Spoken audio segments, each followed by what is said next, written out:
بسم اللہ الرحمن الرحیم۔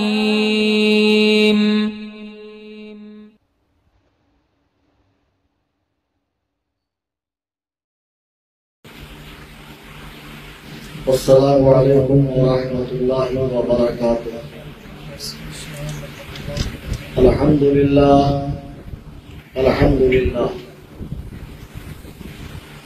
نحمده ونصلي ونسلم على رسوله الكريم أما بعد، قال الله تبارك وتعالى في القرآن المجيد والفرقان الحميد: فأعوذ بالله من الشيطان الرجيم، بسم الله الرحمن الرحيم، ألا إن أولياء الله لا خوف عليهم ولا هم يحزنون الذين آمنوا وكانوا يتقون.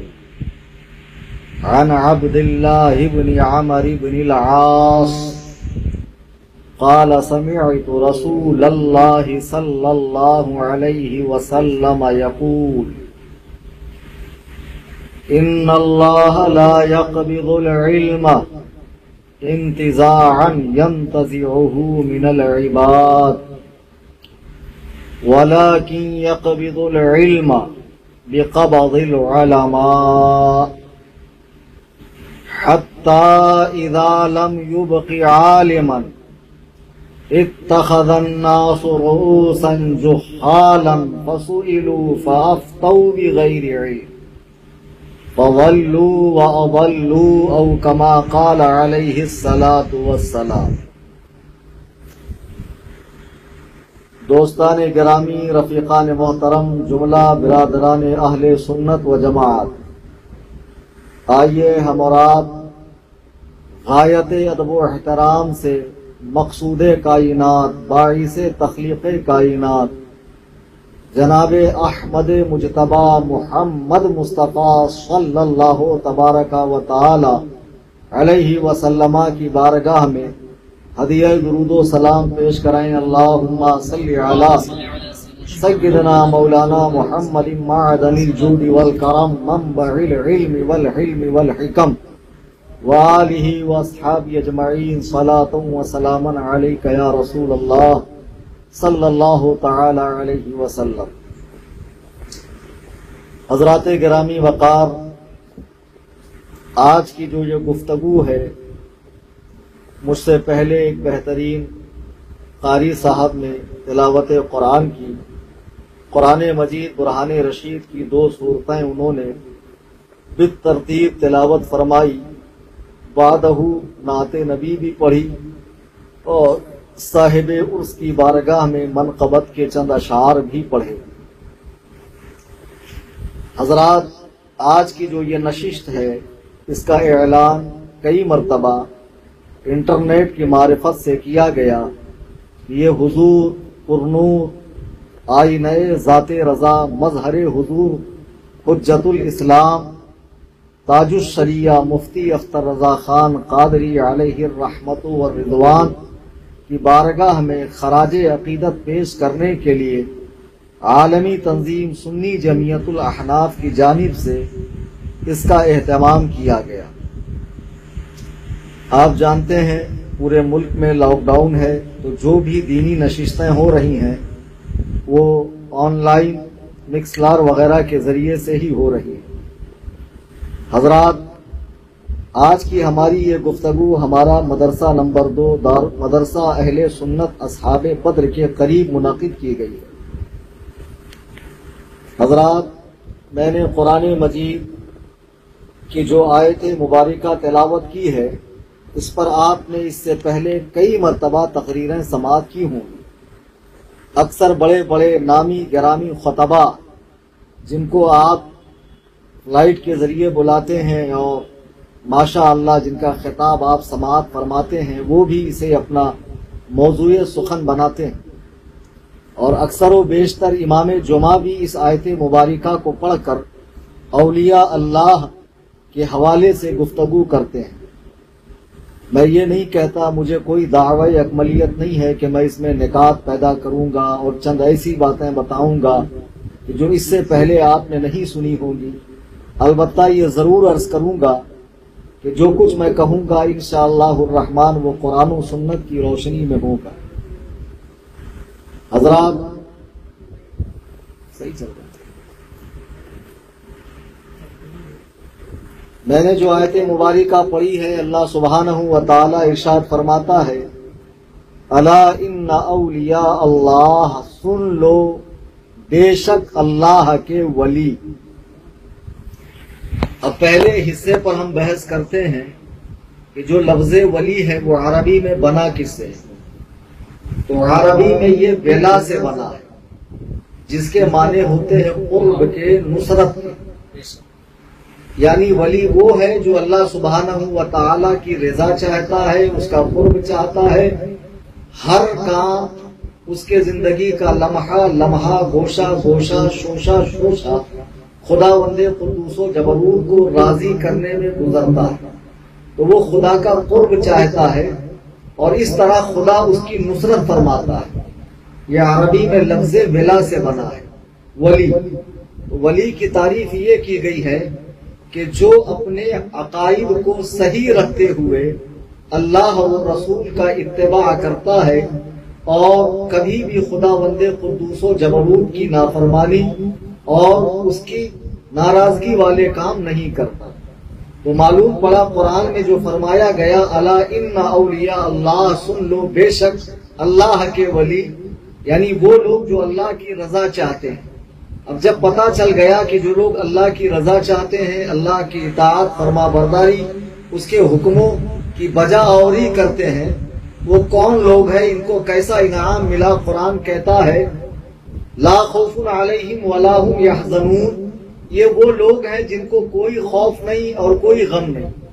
لفظ خوف الگ ہے، غم الگ ہے۔ خوف جو فیوچر میں ہونے والا ہے، جو آگے مستقبل میں ہونے والا ہے۔ اگزامپل دے کے سمجھا دوں کہ میں سفر میں جا رہا ہوں، مجھے ڈر ہے کہ میرے ساتھ کوئی حادثہ نہ پیش آ جائے۔ تو فیوچر میں اگر کسی چیز کا ڈر ہو تو اسے عربی میں خوف کہتے ہیں۔ تو قرآن کہتا ہے کہ جو لوگ اللہ کے ولی ہیں ان کو پاسٹ میں بھی، پریزنٹ میں بھی، حال میں بھی اور فیوچر میں یعنی قیامت میں بھی کسی طرح کا کوئی ڈر، کوئی خوف نہیں ہو۔ یعنی اللہ تعالیٰ نے ان سے خوف کو اٹھا لیا ہے، وہ بے خوف ہو جائیں گے۔ اور آگے فرمایا ولا هم یحزنون، اور انہیں کوئی غم بھی نہیں ہوگا۔ غم گزری ہوئی بات کا، یعنی ہم کہتے ہیں کہ بھائی میرے ساتھ فلاں حادثہ ہو گیا، اس کا مجھے بڑا دکھ ہے، بڑا غم ہے، یعنی جو چیز ہو چکی اس کا غم۔ تو قرآن کہتا ہے کہ جو اللہ کے ولی ہیں ان کو نہ فیوچر کا کوئی خوف ہے، نہ ماضی میں ان کے ساتھ کوئی حادثہ پیش آ گیا، اولاد ختم ہو گئی، کھیتی باڑی اجڑ گئی، کاروبار ختم ہو گیا، ان کے اوپر مصیبتوں کے پہاڑ ٹوٹے، لیکن اس کے باوجود بھی رضائے الہی میں ان کے کمی نہیں آتی ہے۔ وہ ہر حال میں صابر و شاکر رہتے ہیں، کبھی اللہ سبحانہ و تعالیٰ سے گلا شکوہ نہیں کرتے، کبھی اس کی بارگاہ میں اپنے مسائل کو بیان کرتے ہوئے دنیا طلب نہیں کرتے ہیں، ہمیشہ ان کی نگاہ آخرت پر رہتی ہے۔ اب معلوم پڑا ولی وہ کہ جسے نہ خوف ہو نہ کوئی غم ہو، لیکن ولی بنتے کیسے؟ اب بمبئی کی فیکٹری میں جو ولی بنتے ہیں، ہم کو ان ولیوں سے کوئی لینا دینا نہیں ہے، یا جو مزاروں پر مجاور لوگ بنا دیتے ہیں ان ولیوں سے ہمارا کوئی لینا دینا نہیں ہے۔ ہمارے پاس معیار ہے قرآن، حدیث، اللہ کے رسول علیہ الصلوۃ والسلام کی سیرت طیبہ، حضرات صحابہ کا عمل۔ جو اس راستے پر کھرا اترے گا ہم اسے اللہ کا ولی مان لیں گے، جو اس راستے پر کھرا نہیں اترے گا پھر وہ چاہے کتنے ہی چمکیلے بھڑکیلے کپڑے پہنتا ہو، لاکھوں مریدین کے جھرمٹ میں چلتا ہو، اس کا کتنا ہی بڑا عمامہ جبہ قبہ ہو اور کیسا ہی فصیح و بلیغ بولنے والا ہو، ہمارے لیے یہ معنی نہیں رکھتا۔ آگے قرآن نے فرمایا الذین آمنوا وکانوا یتقون، وہ لوگ اللہ کے ولی ہیں جو ایمان رکھتے ہیں اور تقوی اختیار کرتے ہیں۔ اب دیکھو قرآن نے صاف صاف اس آیت مبارکہ کو اکثر تو خطبہ پڑھ لیتے ہیں، مقررین پڑھ لیتے ہیں، پھر اس سے کرامات اولیاء بیان کرتے ہیں، لیکن ان کو چاہیے کہ مفسرین کے اقوال اور آراء کو بھی بیان کریں کہ انہوں نے اس آیت سے کیا مطلب سمجھا ہے۔ اللہ کا ولی وہ جسے نہ کوئی خوف ہو نہ کوئی غم ہو، لیکن ولی کون؟ الذین آمنوا، وہ لوگ جو ایمان لے کر آئے۔ کیسا ایمان؟ ایمان وہ والا جو صحابہ لے کر آئے، وہ ایمان جو لانے کے لیے اللہ نے حکم فرمایا ہے، وہ ایمان جو اللہ کے رسول علیہ الصلوۃ والسلام نے ارشاد فرمایا کہ اس طرز پر، اس نہج پر ایمان لے کر آؤ۔ وَكَانُوا يَتَّقُونَ، اور اللہ کے ولی پرہیزگار ہوتے ہیں۔ لیکن ہم تو دیکھتے ہیں کہ آج کل الٹی گنگا بہائی جا رہی ہے۔ نمازیں معاف کروانے والا ولی، جنت کی ٹکٹیں بانٹنے والا ولی، جاہلوں کی جیب پر نظریں رکھ کر اپنے لیے کوٹیاں کھڑی کرنے والا ولی، اپنے مریدین کے مال چھین کر اپنے ساتھ پشتوں کے کھانے کا انتظام کرنے والا ولی، مزاروں کی چادریں چرانے والا ولی، مزاروں پر عورتوں کا میلہ ٹھیلا لگانے والا، قوالی میں دھڑلے سے ناچنے والا ولی۔ بزرگوں، میرے دوستو، ہوش کے ناخن لو، کہاں جا رہے ہو؟ کیا کر رہے ہو؟ اگر قرآن کسی کو ولی ماننے سے انکار کرتا ہے، اللہ کی عزت و جلال کی قسم، اسے پوری دنیا سر پر بٹھا لے، وہ اللہ کا ولی ہو ہی نہیں سکتا ہے۔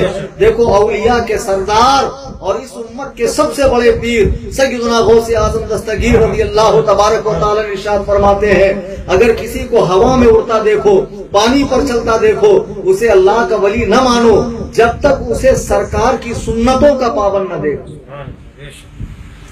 افسوس، ہمارے بمبئی شہر میں، بڑے بڑے شہروں میں پیر صاحب گھر گھر گھس گھس کے مرید کرتے ہیں، ان کے ایجنٹ لوگ بھی ہوتے ہیں ماشاءاللہ، سلسلے میں داخل فرماتے ہیں۔ مرید کو کبھی نہیں کہیں گے بیاض مت کھا، سود مت کھا، شراب مت پی، نمازیں مت چھوڑ، یہ 4 چھلے والی انگوٹھی مت پہن۔ ان کو مریدوں کے عمل سے کوئی لینا دینا نہیں، بس نذرانہ دو، تمہاری جنت کنفرم ہو گئی۔ اور ماشاءاللہ ایسے ایسے لوگ ہیں کہ ان سانڈوں پر لٹانے والے، وہ سوچتے ہیں کہ پیر صاحب قیامت میں بغیر کسی حساب و کتاب کے جنت کا دروازہ توڑ کے ہم سب کو جنت میں لے کے جائیں گے۔ جنت پیر صاحب کے باپ کی نہیں ہے جو اتنی آسانی سے تم کو اور پیر صاحب کو مل جائے گی۔ پیر صاحب کی بھی ٹھکائی ہوگی اور تمہاری بھی ٹھکائی ہوگی، تب تمہارے ہوش کے ناخن لوں گے کہ یہ میں نے کیا کر دیا۔ بہرحال قرآن کریم کی آیت مبارکہ کی روشنی میں معلوم پڑا کہ اللہ کا ولی وہ ہے جو ایمان و تقوی اختیار کرتا ہے۔ آج کی نشست میں ہم جس ذات کے حوالے سے گفتگو کرنے کے لیے بیٹھے ہیں، اس ذات کو میں نے بھی، آپ میں سے بھی کئی لوگوں نے دیکھا ہوگا۔ ماضی قریب کا ان کا زمانہ ہے، اور خدا کی قسم عبداللہ ابن عباس کے قول کے مطابق ولی وہ ہے جس کو دیکھ کر خدا یاد آئے۔ اور اللہ کی عزت و جلال کی قسم، تاج الشریعہ وہی ہستی ہے جس کو دیکھ کر خدا یاد آتا ہے۔ اور آج جو ان کے مریدین ہیں، اور بحمدللہ دنیا میں سب سے بڑی تعداد میں انہی کے مرید ہیں، اور جتنے شریعت و سنت کے پابند ان کے مرید ہیں، دوسرے کسی پیر کے مرید آپ کو اتنے پابند نہیں ملیں گے۔ مساجد ان کے مریدوں نے آباد کی ہے، مدارس کا قیام ان کے مرید کرتے ہیں، صوم و صلاۃ کے پابند ان کے مرید ہیں، وقت وقت پہ زکوٰۃ ان کے مریدین نکالتے ہیں، چونکہ پیر ہی ایسا باکمال تھا تو اس کا روحانی فیض اس کی ظاہری زندگی میں بھی جاری تھا، اور بعد وصال بھی اس کا فیض ہم غلاموں پر جاری ہے۔ عزیزان گرامی، جس ذات کی میں بات کر رہا ہوں وہ ذات ہے تاج الاسلام والمسلمین، آیات من آیات اللہ، حضور تاج الشریعہ حضرت علامہ الحاج حافظ و قاری الشاہ مفتی محمد اختر رضا خان قادری رضی اللہ تعالی۔ 6 ذی القعدہ کو یعنی 28 جون کو ان کا عرس مبارک ہے، دوسرا عرس مبارک۔ اس موقع پر دنیا بھر میں جلسے ہوں گے اور حضرت کی ذات پر علماء کرام خطاب فرمائیں گے۔ بحمدللہ ہمارے پیر کی وہ ذات ہے کہ جو یگانہ روزگار ہے۔ سب سے پہلے حضرت کی ابتدائی زندگی کے حوالے سے میں بتا دوں کہ ہمارے پیر و مرشد حضور تاج الشریعہ رضی اللہ تعالیٰ جن کا عرس ہم آپ منا رہے ہیں آج، ان کی ولادت ایک ایسے علمی خاندان میں ہوئی ہے کہ جس نے 150 سال تک مسلمانان ہند و پاک بر صغیر کے مسلمانوں کی دینی رہبری فرمائی۔ جی یعنی بریلی شریف میں آپ کی ولادت باسعادت 24 ذی القعدہ ہجری 1362 23 نومبر 1943 کو بروز منگل محلہ سوداگران میں ہو۔ آپ جب پیدا ہوئے تو آپ کا نام مبارک محمد اسماعیل رضا رکھا گیا۔ عرفیت اختر رضا ہوئی اور تخلص جو آپ نعتیہ کلام میں شعر و شاعری میں استعمال فرماتے تھے وہ اختر تھا، اور دنیا میں آپ کو جن القاب سے یاد کیا وہ قاضی القضات فی الہند، تاج الشریعہ، تاج الاسلام، آبروئے اہل سنت، جانشین حضور مفتی اعظم عالم وغیرہ وغیرہ القاب سے یاد فرمایا۔ حضور تاج الشریعہ کی خصوصیات میں سے ایک خصوصیت یہ بھی ہے کہ آپ نجیب الطرفین رضوی ہیں، یعنی ماں کی طرف سے بھی اعلیٰ حضرت کی اولاد ہیں اور باپ کی طرف سے بھی اعلیٰ حضرت کی اولاد ہیں۔ آپ کے والد محترم حضور مفسر اعظم ہند مولانا ابراہیم رضا خان رحمت اللہ علیہ، اور آپ کے دادا حجت الاسلام سرکار حامد رضا خان علیہ الرحمت والرضوان، اور ان کے والد ہیں اعلیٰ حضرت امام اہل سنت مجدد اعظم دین و ملت سیدی سرکار امام احمد رضا خان فاضل بریلوی رضی اللہ تعالی، اور آپ کی جو والدہ ہیں وہ اعلیٰ حضرت کے چھوٹے صاحبزادے حضور مفتی اعظم ہند رضی اللہ تعالیٰ کی صاحبزادی ہیں، یعنی اعلیٰ حضرت کے چھوٹے بیٹے حضور مفتی اعظم آپ کے نانا ہیں اور بڑے بیٹے حضور حجت الاسلام آپ کے دادا ہیں۔ اس طرح اعلیٰ حضرت کا خون مبارک ماں کے ذریعے اور والد کے ذریعے آپ کو حاصل ہوا، اور یہی وجہ ہے کہ دنیا نے آپ کو حق گوئی میں اعلیٰ حضرت کا پرتو اور اعلیٰ حضرت کا نائب پایا۔ جب آپ کی عمر مبارک 4 سال 4 ماہ 4 دن کی ہوئی تو خاندانی طریقے کے مطابق آپ کی رسم بسم اللہ خوانی ہوئی، اور والد گرامی نے ابتدائی کتابیں پڑھائی، پھر آپ نے اعلیٰ حضرت کی یادگار منظر اسلام میں داخلہ لیا اور وہاں تعلیم حاصل کی، وہاں سے آپ نے عالمیت فضیلت وغیرہ مکمل کی۔ پھر 1963 کو آپ دنیا اسلام کی عظیم الشان یونیورسٹی جامع ازہر تشریف لے گئے، وہاں 3 سال تک آپ نے تعلیم حاصل فرمائی، حدیث کی اور فقہ کی۔ جو وہاں عربی شیوخ تھے جو دنیا کے مشہور اساتذہ ہیں، ان کے پاس آپ نے حدیث و فقہ کی اعلیٰ تعلیم حاصل فرمائی، اور 1966 کو آپ ہندوستان تشریف لائے۔ جب آپ تشریف لائے تو 1967 میں آپ کو منظر اسلام میں تدریسی خدمت کے لیے مقرر کیا گیا، تو 1967 سے آپ نے وہاں پڑھانا شروع کیا اور 12 سال تک آپ نے درس و تدریس کی خدمت کو انجام دیا۔ لیکن جب تبلیغی اسفار بڑے چاہنے ماننے والوں کا حلقہ بڑھنے لگا اور دورے ہونے لگے تبلیغی، تو پھر اس ذمہ داری کو نبھا پانا آپ کے لیے مشکل ہوا، تو آپ نے اس ذمہ داری سے علیحدگی اختیار فرمائی اور پھر پوری دنیا کا دورہ شروع کر کے لوگوں کو حلقہ بگوش ارادت کرنا شروع کیا، داخل سلسلہ کرنا شروع کیا۔ یہی وجہ ہے کہ آپ جہاں بھی تشریف لے جاتے لاکھوں لاکھ کا مجمع ہوتا، اور آپ کو دیکھنے کے بعد لوگوں کے دل پر وہ اثر پڑتا کہ ہزاروں عالموں کی تقریریں ایک طرف، تاج الشریعہ کے چہرے کی زیارت ایک طرف، زیارت کرنے والا صوم و صلات کا اور شریعت کا پابند ہو رہا۔ عزیزان گرامی وقار، آپ نے بچپن ہی میں سیدی سرکار مفتی اعظم عالم رضی اللہ تبارک و تعالی عنہ کے دست مبارک پر سلسلہ قادریہ میں بیعت حاصل فرمائی، آپ مرید ہوئے سرکار مفتی اعظم کے ہاتھوں پر۔ جب آپ 19 سال کے ہوئے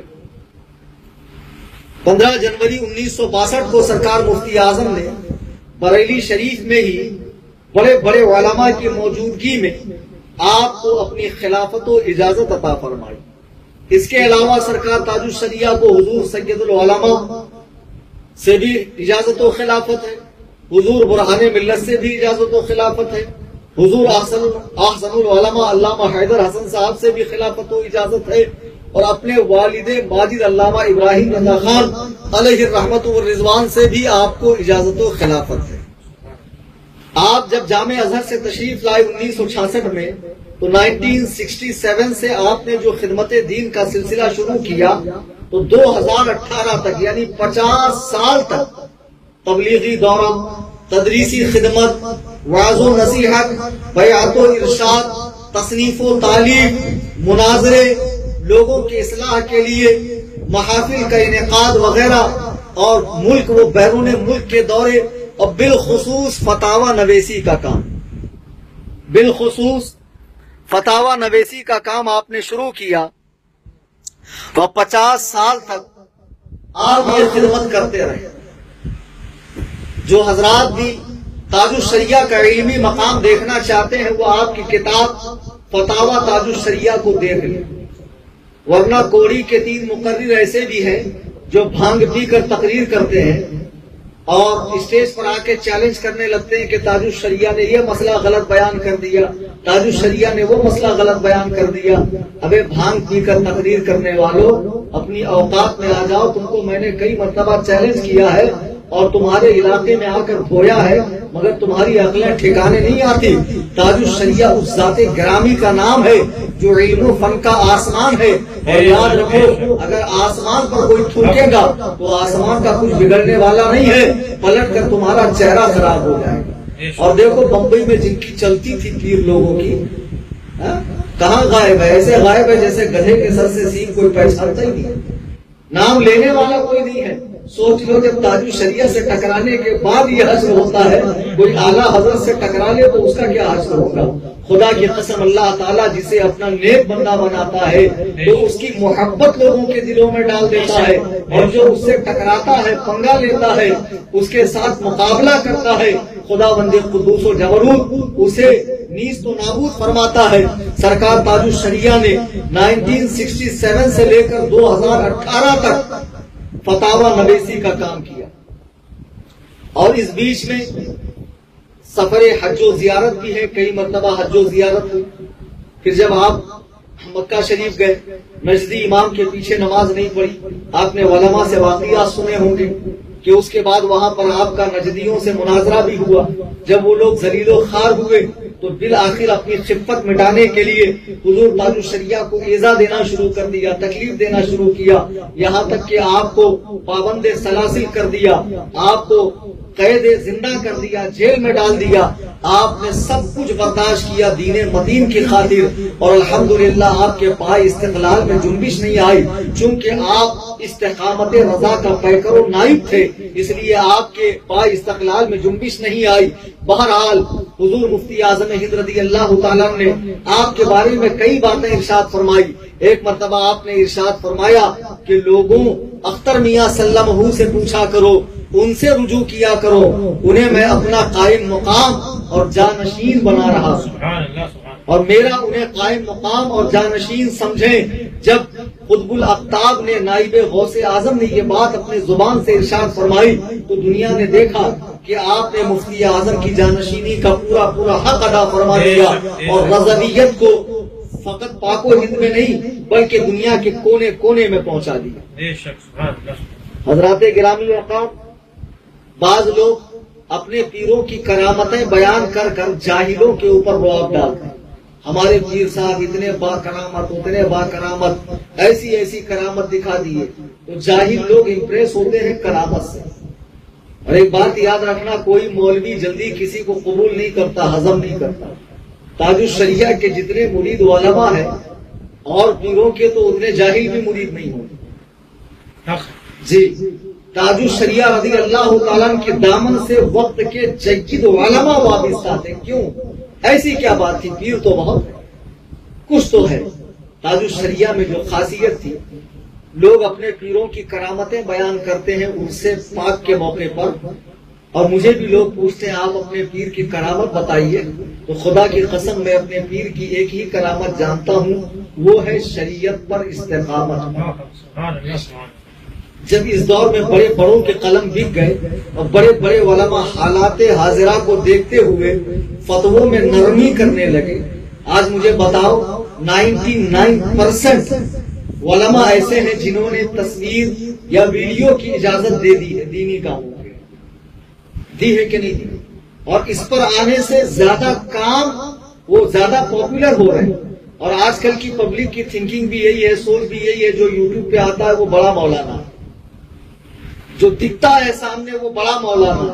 اللہ کے بندو ایسا نہیں ہے۔ بہرحال لیکن تاج الشریعہ کی وہ ذات گرامی ہے کہ آپ نے اخیر وقت تک فرمایا کہ اللہ کے حبیب نے تصویر کو حرام فرمایا ہے تو میری کوئی مجال نہیں کہ میں تصویر کو جائز کروں۔ تصویر حرام ہے، اس کی ہر حادث صورت، ہر نئی صورت حرام ہے اور قیامت تک حرام رہے گی۔ آپ نے کبھی ویڈیو نہیں بنوائی، کبھی تصویر نہیں کھنچائی، کبھی آپ نے اس کی اجازت نہیں دی۔ جو لوگ کہتے ہیں ٹی وی سے اور ویڈیو سے اور تصویر کھینچنے سے دین کا کام ہوگا، احمقو دیکھو تاج الشریعہ نے کبھی تصویر نہیں کھنچوائی، لیکن آج بھی دنیا میں ان سے زیادہ مرید کسی کے نہیں۔ تم جن چیزوں کو تبلیغ دین کا ذریعہ سمجھتے ہو یہ تمہاری حماقت ہے، یہ تمہاری عقلوں کا فجور اور قصور ہے کہ تم نے اس کو دین کا جزوی لا ینفق سمجھا ہے، اور تاج الشریعہ نے قرآن و سنت کی پابندی کی ہے۔ بہت سے لوگ کہتے تھے حضرت نرمی کیجئے، فتاووں میں نرمی کیجئے، حالات کو دیکھتے ہوئے اجازت دے دیجئے، لیکن رضا کے اس شعر نے کبھی بھی شریعت کے معاملے میں حالات حاضرہ سے سمجھوتا نہیں کیا۔ جو قال اللہ اور قال الرسول تھا، اللہ و رسول کا فرمان تھا، اسی کے مطابق آپ نے فتاوے صادر فرمائے ہیں۔ اس سے بڑی کرامت کیا ہو سکتی ہے؟ لوگ کرامتیں بیان کرتے ہیں، ہمارے پیر صاحب نے چھوٹی سی بوتل میں بڑا سا انڈا ڈال دیا، ہری ہری گھاس میں آگ لگا دی، ہمارے پیر صاحب ایک ہی بیٹھک میں 20 کلو گانجا پی گئے۔ اتنے بڑے با کرامت پیر ہمارے، ایسے پیر تمہیں کو مبارک ہو، گنجیڑی، نشیڑی، چرسی، بٹن کھانے والے۔ ہمارا تو پیر وہ ہے کہ جس کا ایک ایک عمل قرآن و سنت کے مطابق تھا۔ میں آپ کو واللہ باللہ تاللہ کہتا ہوں کہ یہ واقعہ میرے سامنے کا ہے۔ لوگ کہتے ہیں کہ حضور تاج الشریعہ کی ظاہری بینائی کم ہو گئی تھی۔ اب احمقو، جس کو اللہ تعالی نور باطن سے نوازتا ہے، فراست ایمانی سے نوازتا ہے، ایمانی فراست سے نوازتا ہے، وہ ایسا دیکھتا ہے کہ اس کے مقابلے میں کوئی دیکھ ہی نہیں سکتا۔ میں اپنے ایک عزیز کے ساتھ حضور تاج الشریعہ کی بارگاہ میں گیا، یہ بات ہے 25 جنوری 2017 کی۔ تاج الشریعہ رضی اللہ تعالیٰ نے مجھے خلافت عطا فرمائی ہے 15 جنوری 2017 کو، اور میں مرید ہوا حضرت سے اس کے 10 دن کے بعد 25 جنوری 2017 تو میرے ساتھ میرے ایک عزیز بھی گئے، ان کا بہت چھوٹا بچہ تھا۔ انہوں نے کہا حضرت آپ کے ساتھ مجھے موقع مل جائے گا قدم بوسی کا، ورنہ تو پھر ماشاءاللہ چائے سے زیادہ کیتلی گرم والا معاملہ تو ہر جگہ رہتا ہے، تو آپ چلیں میں آپ کے ساتھ چلتا ہوں۔ میں ان کو لے کر گیا تو میں بھی داخل سلسلہ ہوا، وہ بھی ہوئے، ان کے ساتھ ان کا بچہ بھی تھا۔ تو جب حضرت توبہ کرانے لگے تو ایک صاحب وہاں کھڑے تھے، بولے توبہ کرو توبہ کرو۔ تو حضور تاج الشریعہ نے سختی سے ڈانٹا کہ بچہ نابالغ ہے، تم اس سے کس بنا پر توبہ کرا رہے؟ اس سے کون سا گناہ ہو گیا جو تم نے دیکھا اور اس سے توبہ کروا رہے؟ اللہ اکبر کبیرہ۔ اتنی عمیق نظر، اتنی باریک نظر، شریعت کے مسائل پر اتنی نظر شاید ہی کسی کی۔ ایک مرتبہ ایک صاحب کہنے لگے یہ وہابی سالے بہت پریشان کرتے ہیں، وہابی سالے۔ حضور تاج الشریعہ نے سختی سے ڈانٹ لگائی کہ معاذ اللہ تم بد مذہبوں کو رشتہ دار بنا رہے ہو، وہابی کو سالہ کہہ رہے ہو، معاذ اللہ توبہ کرو۔ اللہ اکبر کبیرہ، اللہ اکبر کبیرہ۔ آپ غور کریں کہ جس کی بول چال میں، نشست و برخاست میں، اٹھنے بیٹھنے میں، چلنے پھرنے میں، سونے جاگنے میں، ہر عمل میں مصطفیٰ کریم صلی اللہ علیہ وسلم کی سنتوں کا اتباع ہوتا ہو، ایسا پیر اگر اللہ کا ولی نہیں ہوگا تو کیا گانجا پینے والا اللہ کا ولی ہوگا؟ کیا عورتوں کے ساتھ دھڑلے سے قوالی کرنے والا اللہ کا ولی ہوگا؟ سنیوں گمراہ مت ہو، ولی کی پہچان جو قرآن نے بتائی ہے اسی پہچان کے مطابق دیکھو اللہ کا ولی کون ہے۔ اللہ کی قسم ہم بڑے خوش قسمت ہے جو ہم نے سیدی سرکار تاج الشریعہ کا زمانہ پایا، ان کی صحبت اختیار کی، ان کے مقدس ہاتھوں پر بیعت ہوئے، ان کے ہاتھوں پر بک گئے، ان کے چہرے انور کی زیارت کی، ان کے ملفوظات کریمہ سے محظوظ ہوئے، ان کی محفل میں بیٹھ کے ان کے اقوال کریمہ کو سماعت کیا، اور بحمدللہ یہ خدمت ہم کر رہے ہیں کہ انہی کی باتوں کو آگے بڑھا رہے ہیں۔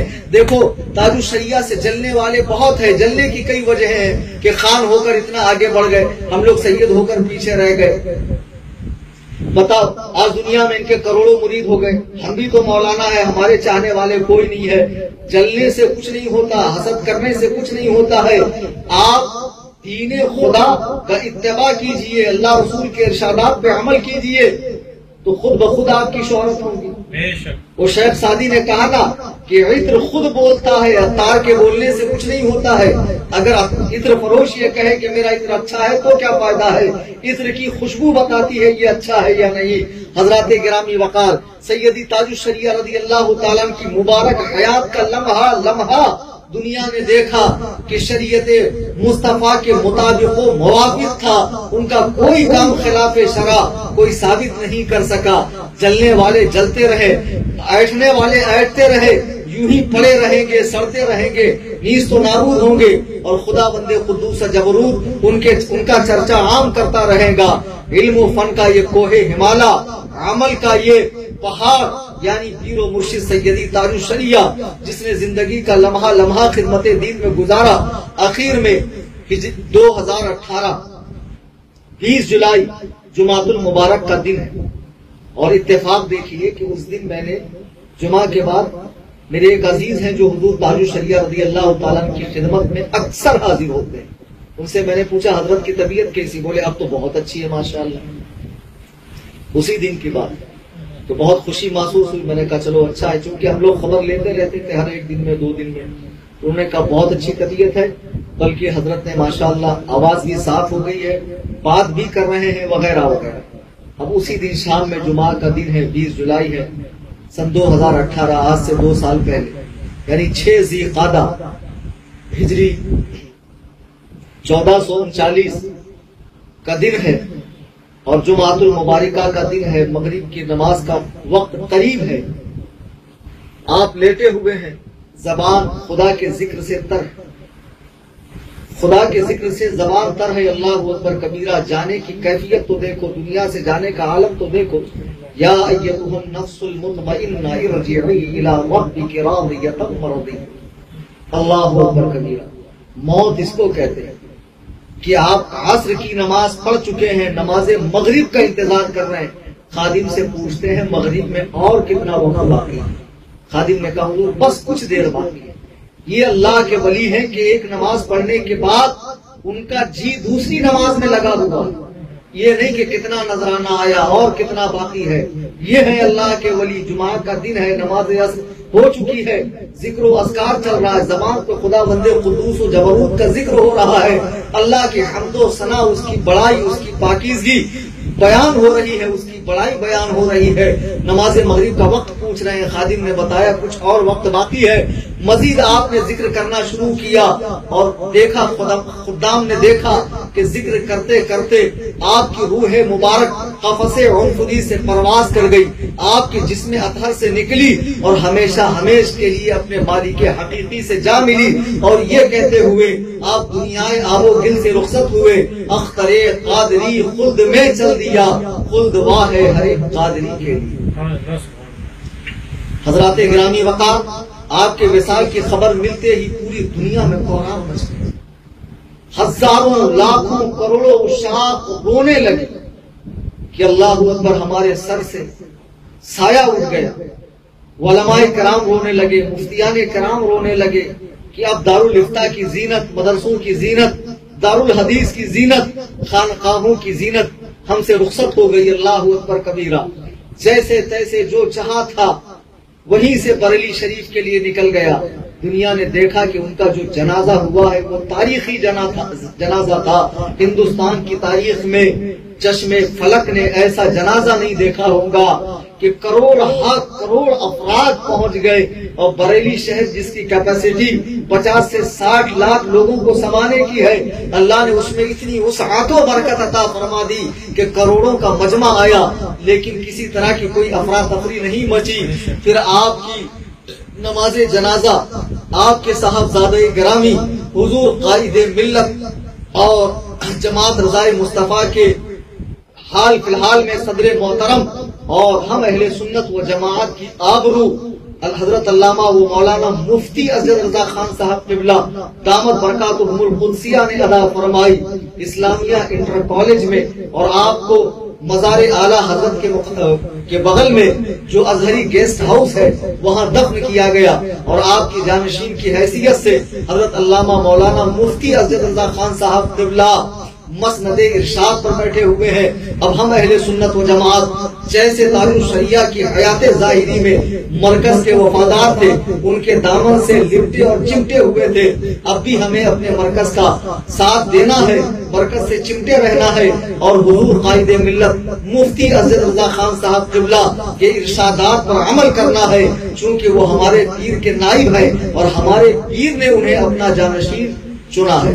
عزیزان گرامی وقار، باتیں تو انشاءاللہ ہوتی رہیں گی، بس ایک ضروری اعلان کر دوں کہ جس طرح حضور تاج الشریعہ رضی اللہ تعالیٰ عنہ کے احسانات پوری ملت اسلامیہ پر، عوام پر، خواص پر، علماء پر، مفتیان کرام پر، پیران طریقت پر، یقیناً حضور تاج الشریعہ کے احسانات جنہوں نے اس دور میں ہمیں کئی فتنوں سے آگاہ فرمایا، اور ہم نے دیکھا کہ ان کے تشریف لے جانے کے بعد بھی فتنے اٹھنے لگے، تو ان کے صاحبزادہ گرامی نے وہیں سے ان کو کچلنا شروع فرما دیا۔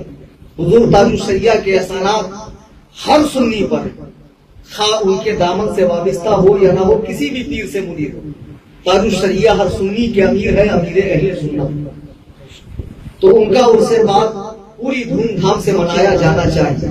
لیکن لاک ڈاؤن میں آپ بریلی شریف حاضر نہیں ہوں گے، تو اپنے اپنے گھروں میں 6 ذی القعدہ کو یعنی 28 جون کو فاتحہ خوانی کا اہتمام کریں، اور ہماری تنظیم سنی جمعیت الاحناف جو ہر ماہ ممبئی میں 50 فیملیز کو انگریزی 11 تاریخ کو راشن دیتی تھی، اب ہم نے سال میں فقط 5 مرتبہ راشن دینے کا سوچا ہے، اور اس پر عمل کرنے کی کوشش کی جائے گی۔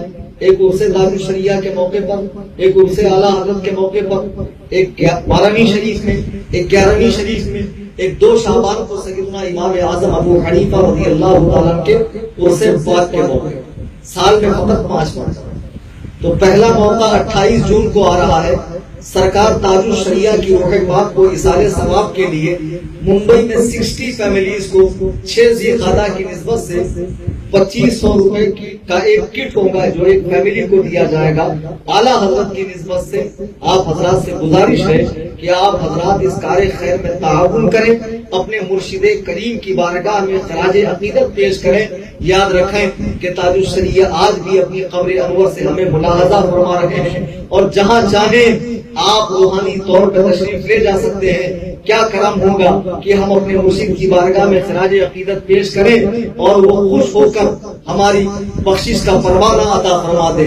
عزیزان گرامی وقار، اس کے علاوہ تنظیم سنی جمعیت الاحناف نے ممبئی میں قرآن کریم با تجوید پڑھانے کے لیے سنی بچے اور بچیوں کو 11 مکاتب کھولنے کا ارادہ کیا ہے، جس میں سے 2 ایک مدرسہ اہل سنت نظمت المدینہ کرلا ویسٹ میں قائم ہو چکا ہے، دوسرا جہاں میرا بیان ہو رہا ہے مدرسہ اہل سنت اصحاب قد قائم ہو چکا ہے، جس کا پورا تعاون امریکہ سے جناب ساحل چاند صاحب کے ذریعے ہو رہا ہے۔ اللہ تعالیٰ ان کو دارین کی برکتوں سے مالا مال فرمائے۔ آپ تنظیم کا بھرپور تعاون کیجیے تاکہ مزید 9 مکاتب ممبئی کے مختلف محلوں میں قائم ہو جائیں، جہاں محلے کے بچے قرآن کریم کو با تجوید پڑھیں، اور اس طرح سے دین و سنیت کا کام چلتا رہے۔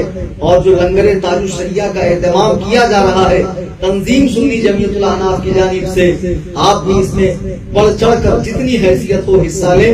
اس کے لیے میرے نمبر پر رابطہ کریں 9820672770، اور مولا تبارک و تعالی آپ سب کو شاد و آباد رکھے۔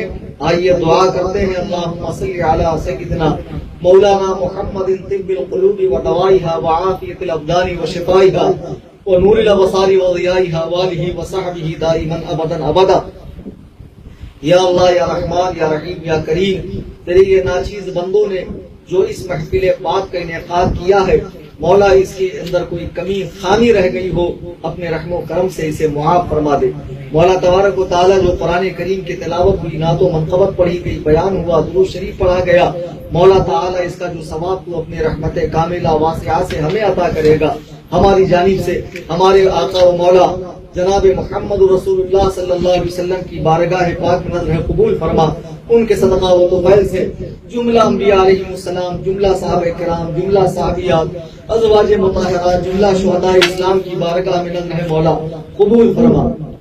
مولا تبارک و تعالی جملہ ائمہ مجتہدین بالخصوص سیدنا امام اعظم ابو حنیفہ رضی اللہ تعالیٰ کی بارگاہ میں نظر قبول فرما۔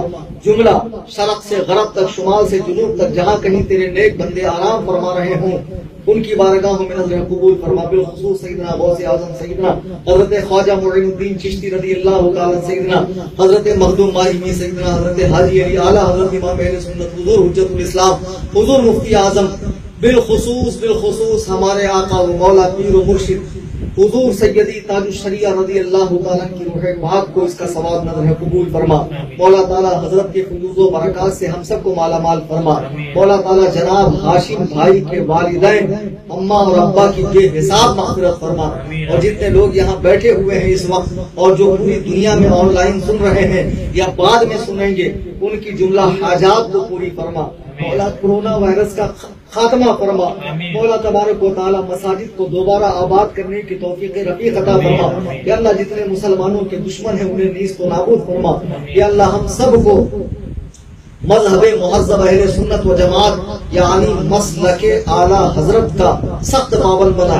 ہمارے مولانا توکل حسین شریفی صاحب کو صحت و شفا عطا فرما، اور جتنے بھی علماء اہل سنت ہیں، پیران طریقت ہیں، خدام اہل سنت ہیں، ان کے بازوؤں میں طاقت عطا فرما۔